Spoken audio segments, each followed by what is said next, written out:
May you not grow old lonely in this life.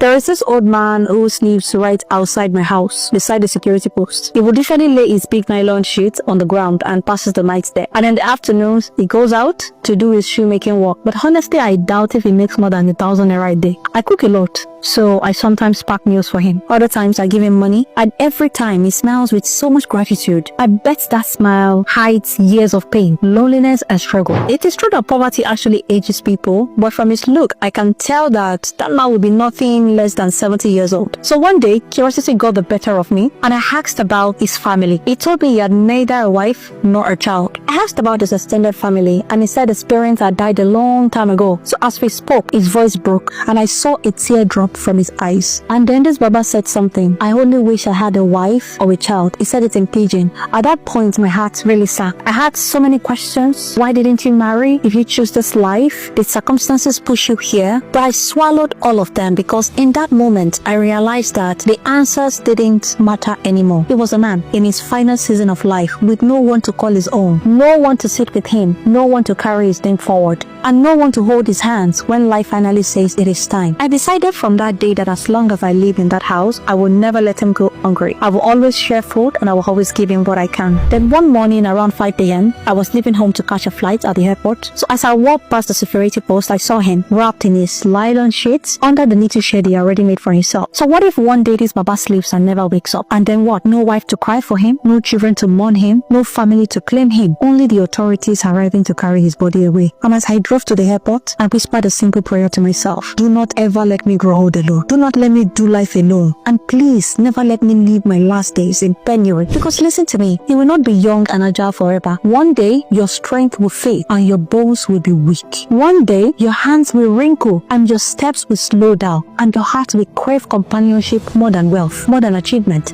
more than applause. To that woman who says, I don't need a man, I just need money and independence, I pray you never live long enough to test the emptiness of that belief. Because when your knees are weak and the world grows quiet around you, it won't be money that holds your hands. It will be love. Even your children will be living their life. They can't sit down with you forever. And to that irresponsible father who believes that children will look for him when they grow older, and to the one who mistreats his wife, who believes that his wife is not part of his real family, hear me. The strength to flaunt today is gonna fade. And when your vulnerable days come, the care and the honor you deny your wife and your children may be the very thing you long for, but you will never receive them. And to the young person who wastes their crying, chasing pleasure, always avoiding responsibility, refusing to plan, remember this: old age is the most unforgiving teacher, and one day you will wish you had used your strength to build something lasting, something bigger than yourself. No matter how independent, successful, or self-sufficient you think you are, there comes a stage in your life